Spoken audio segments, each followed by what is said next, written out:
People, मेरा नाम dietitian अर्चना जैन है और मैं न्यूट्रिशन की प्रैक्टिस कर रही हूँ और रिसर्च कर रही हूँ। बहुत सालों से जब मैंने इस फील्ड में हूँ और मैंने जब ये देखा कि जो मेरी नॉलेज है वो मैं सब लोगों के साथ शेयर करूँ ताकि ज़्यादा से ज़्यादा लोगों को इसका बेनिफिट हो, तो हमने nutrition in 7 stages of life एक न्यूट्रिशन सीरीज हम शुरू करना चाह रहे हैं। और ये अगर आप लोगों को इसमें इंटरेस्ट है तो आप ये सीरीज ज़रूर देखिए, क्योंकि ये हर स्टेज में आप कहीं भी रहते हैं उसमें आपको इससे फ़ायदा होगा और आपको बहुत कुछ सीखने को मिलेगा और ये सब चीज़ें आप प्रैक्टिस कर सकते हैं। मेरी जो न्यूट्रिशन की प्रैक्टिस है वो बहुत ही प्रैक्टिकल अप्रोच है ताकि आप सब उसको ईजिली फॉलो कर सकें। तो सबसे पहले हम जहाँ से स्टार्ट करेंगे वो नवजात शिशु जो इन्फेंसी है उस स्टेज पे, जो फर्स्ट स्टेज है लाइफ की, जब बच्चा बहुत छोटा होता है, पैदा होने से 9 महीने और साल भर तक की जो उम्र है, उस उम्र में शुरुआत में तो वो बच्चा बहुत छोटा होता है, वो सिर्फ ब्रेस्ट फीड पे रहता है।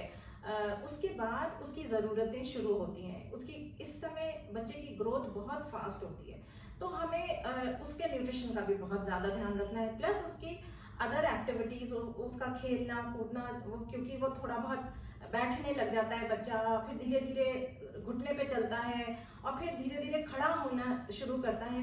तो हमको as parents, as well wishers, हमें उसको हर स्टेज पे सपोर्ट करना है, ताकि वो, हमें ये भी बहुत ध्यान रखना होता है कि वो कहीं से गिर ना जाए, उसे कहीं एक्सीडेंट ना हो, कहीं चोट ना लगे।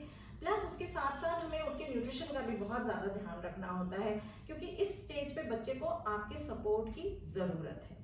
जो न्यूट्रिशन का सपोर्ट है वो भी बहुत इम्पोर्टेंट है और इसके बारे में आज हम थोड़ा सा डिटेल में बात करेंगे। क्योंकि बच्चा बहुत छोटा होता है, उसके तब दांत नहीं आए हुए होते हैं, फिर धीरे धीरे दांत आने शुरू होते हैं, तो वो जब थोड़ा सा वो चबा सकता है, तो कुछ चीज़ें हम उसको मसूड़े की मालिश करने के हिसाब से भी हम छोटी छोटी कोई चीज़, जैसे छोटा सा गाजर का टुकड़ा या खीरे का टुकड़ा भी हम उसको चबाने के लिए दे सकते हैं, लेकिन वो बहुत हाइजीनिक होना चाहिए, हाइजीन के साथ में। और प्लस ये भी ध्यान रखना ज़रूरी है कि वो टुकड़ा वो काट के अंदर अपने गले में चोक ना कर ले।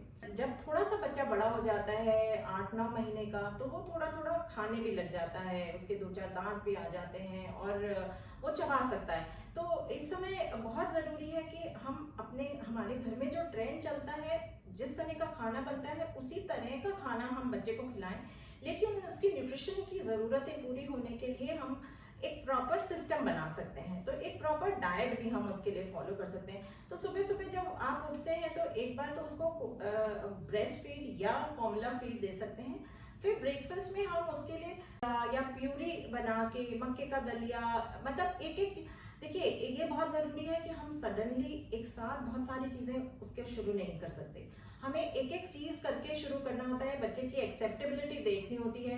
कुछ बच्चे मीठा बहुत आसानी से खा पाते हैं, कुछ बच्चे नमकीन बहुत आसानी से खाते हैं, किसी को कच्चा ज़्यादा पसंद आता है, किसी को प्यूरी फॉर्म में ज़्यादा पसंद आता है, तो एक एक करके हम उसको खिलाएं। जब 9-10 महीने का बच्चा हो जाता है, 1 साल का करीब होने लग जाता है, तो हम उसको बहुत सारी चीज़ें कच्ची भी खाने को दे सकते हैं। लेकिन ब्रेकफास्ट में हमारे पास छोटे सा कुछ खीर या हलवा या इस तरह की कोई, या कोई जैसे बनाना है, बनाना को मैश करके हम उसको दे सकते हैं। अगर जो लोग अंडा खाते हैं तो वो अंडा भी मैश करके दे सकते हैं। फिर जैसे मिड मॉर्निंग में हमको कुछ तो फॉर्मूला फीड, या जो अगर आप ब्रेस्ट फीड कर रहे हैं तो वो भी दे सकते हैं, नहीं तो हम थोड़ा बहुत उसको कोई जूस दे सकते हैं, किसी भी फ्रूट का, एप्पल का या मौसमी का, तो 1 एट अ टाइम आपको उसको देना होता है। फिर लंच के टाइम पे आप उसको खिचड़ी है या दलिया है या रोटी भी जैसे दही में चूर के हम थोड़ी देर रख के उसको दे सकते हैं। कोई भी किसी और कोशिश करनी चाहिए हमें डिफरेंट तरह के उसको ग्रेन्स दें, तो अलग अलग तरह के जो सीरियल्स होते हैं उसका हम दलिया बना सकते हैं, बाजरे का, मक्के का, रागी का, जवार का, जौ का, किसी भी चीज़ का हम दलिया विद थोड़ी बहुत सब्जी उसमें ज़रूर डालें, या सिर्फ चावल में घी डाल के मीठे चावल करके खिला सकते हैं, नमकीन चावल करके खिला सकते हैं। फिर उसके बाद इवनिंग में ये है कि हम उसको बच्चे को मिड इवनिंग में थोड़े से मखाने की खीर हो सकती है, या रोस्टेड मखाने भी खा सकता है। और अगर जैसे ढोकला खाते हैं, इडली है, वो भी बच्चे खा सकते हैं आराम से। बहुत ज़्यादा स्पाइसी फूड बच्चे को नहीं देना चाहिए, बहुत ज़्यादा मसाले वाला खाना बच्चे को बच्चों की एक्सेप्टेबिलिटी ही कम होती है, तो वो उसको हम अवॉइड कर सकते हैं। लेकिन जैसे जितना भी राइस बेस्ड जो पुलाव है, वो सब चीज़ें हम दे सकते हैं। तो इवनिंग में हम उनको पाइनएप्पल का कोई स्वीट बना के दे सकते हैं, पेठा खिला सकते हैं, अगर रसगुल्ला खिला सकते हैं, काजू की बर्फी खिला सकते हैं, कोई मिठाई अगर हम घर में जैसे मोहनथाल, बेसन का चीला वगैरह बनाते हैं, वो भी अगर बच्चे के 2-4 दांत आ गए हैं तो वो धीरे धीरे उसको च्यू करके खा सकता है। तो सॉफ्ट डाइट होनी चाहिए बच्चे की भी। फिर डिनर में हम उसको कुछ आलू की जैसे टिक्की बना सकते हैं, शकरकंदी अगर आने लग जाती है जिस मौसम में शकरकंदी, तो शकरकंदी की आप चाट बना सकते हैं। भेलपूरी सिंपल सी अगर भेलपूरी बनाएं तो वो बना सकते हैं। पनीर को ग्रेट करके या पनीर की कोई पनीर विद राइस वो खिला सकते हैं डिनर में। तो क्वांटिटीज जो है वो हमें बच्चे की एक्सेप्टेबिलिटी के हिसाब से चलना होगा।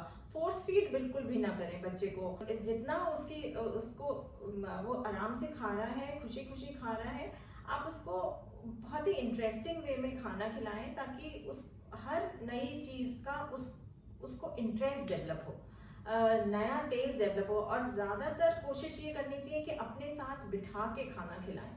बच्चा जब देखता है कि उसके माँ बाप जो खा रहे हैं, तो वो खाना उसके लिए ज़्यादा आसान होता है उसको एक्सेप्ट करना। तो हमेशा कोशिश करें, फैमिली एनवायरनमेंट में वैसे भी बच्चे को बहुत अच्छी वाइब्स मिलती हैं और खुशी से वो खाना खाता है, तो वो डाइजेस्ट भी अच्छे से होता है। तो ये इस तरह से हमको अपने जो नवजात शिशु है, जब वो धीरे धीरे बड़ा हो रहा है, तब इस तरह से हम उसको खाना खिलाएं, ताकि वो उसकी ग्रोथ प्रॉपर रहे और वो एक अच्छा स्वस्थ शिशु बने। अगर आपको इस बारे में कोई भी क्वेश्चंस पूछने हैं, तो आपको इस बारे में और जानकारी चाहिए, तो आप मेरे को कांटेक्ट कर सकते हैं। सारी डिटेल्स हमारे डिस्क्रिप्शन पे लिखी हुई है, जो फ़ोन नंबर्स हैं और एड्रेसेस वगैरह, तो आप डिस्क्रिप्शन पे जाके मुझे कांटेक्ट कर सकते हैं। और अगर आपको ये वीडियो अच्छा लगता है तो आप इसको ज़रूर लाइक और सब्सक्राइब करिए। हमारा चैनल इसी बारे में, हेल्थ के बारे में बात करता है, तो हम आगे भी आपको बहुत सारी जानकारियाँ देंगे। और इसी न्यूट्रिशन इन 7 स्टेजेस जो है, इसके हम नेक्स्ट वीडियो में बात करेंगे। Thanks for watching this video. Please like and subscribe. Thank you.